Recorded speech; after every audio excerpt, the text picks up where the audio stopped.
I'm Sarah Forgany with KENS 5 News Now. An argument ends with a man stabbed several times on the city's west side. This happening on Montezuma Street just before 10 o'clock Sunday night. Police say two men got into an argument when one of them stabbed the other. Police say he then drove off in a red pickup truck. The victim was taken to the hospital in critical condition. On the south side, police say they found a man shot at a home in the 100 block of Octavia Place. Police say he was in a car with two friends when another car started to follow them. When the victim got out of his car, someone shot him in the lower body. Witnesses say the gunman drove off in an SUV and the victim was taken to the hospital with non-life-threatening injuries. So far, no arrests. It was a scary sight for parents, coaches, and children at a youth football tournament on the north side when a man walked onto the football field with a hatchet while children were on the field, and it was all caught on camera. That incident happening just after 10 Sunday morning on the campus of Somerset Academy Collegiate on Vance Jackson near 410. The tournament's director says a homeless man living in the woods near the stadium was upset about the sounds coming from the games. And in the video, you could see that man talking with an officer, and the officer has his gun pointed at him while parents in the stands started yelling at the officer to shoot him. The officer escorted the homeless man out of the stadium, then grabbed the hatchet from him. A parent says she thinks the officer did the safe thing by not shooting the suspect. No, definitely not shoot him. He could have probably tased him. I think maybe the guy should have been restrained a lot sooner too before he started swinging it around. It is still not clear how the man was able to enter the stadium with the hatchet. First responders from Texas, including some of our local teams, are headed to California. Governor Abbott has directed state agencies to send resources to help LA battle those deadly wildfires. We know of at least two crews that have been deployed, which include firefighters from the Bernie area and Bexar County ESD2. The state is sending more than 135 firefighters, medical and emergency management personnel, as well as more than 45 fire engines, ambulances, command vehicles, and other equipment to assist crews battling the fires in California. The governor posted on X saying, quote, "Our country is stronger when we come together in times of crisis." Here's a look at some of the firefighters deploying. The Bernie Fire Department says this crew is a strike team made up of firefighters from Bernie, New Braunfels, Canyon Lake, Schertz, and Pharr. Meanwhile, Bexar County Commissioner Rebecca Clay Flores says the team from ESD2 includes a task force leader, firefighting apparatus, and medical equipment. Houston native Beyonce announced a huge donation to wildfire victims through her nonprofit.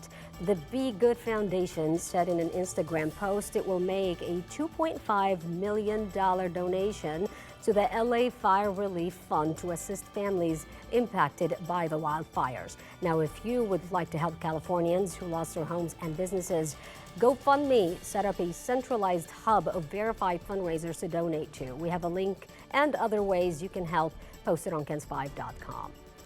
A tunnel connecting Juarez, Mexico to El Paso, Texas was discovered late last week. State and federal law enforcement vehicles, as you can see, were packed near a border wall gate in West Texas. The discovery sparked a multi-agency response, including the FBI and the Mexican government. For now, authorities are not releasing any information on that investigation in the tunnel. Texas lawmakers returned to the Capitol this week to begin the new legislative session. House Democrats unveiled their top legislative priorities on Sunday in front of a packed house at the Bexar County Democratic headquarters. The group says they're focusing on the bread and butter issues like equity when it comes to school funding and helping teachers and working class families make a living wage. People are working themselves to death. Working themselves to death. But we can't put food on the table because food prices keep going up, insurance prices keep going up, housing prices keep going up, rent keeps going up.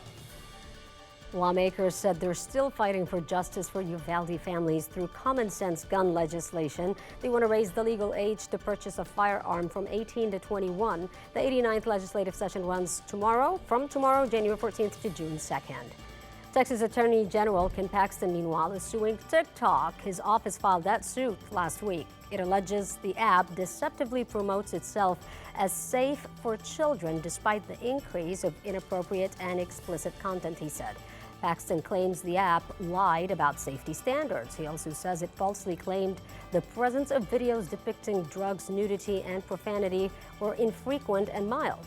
TikTok has yet to respond to Paxton's claims, but this is the second time Paxton has sued the app.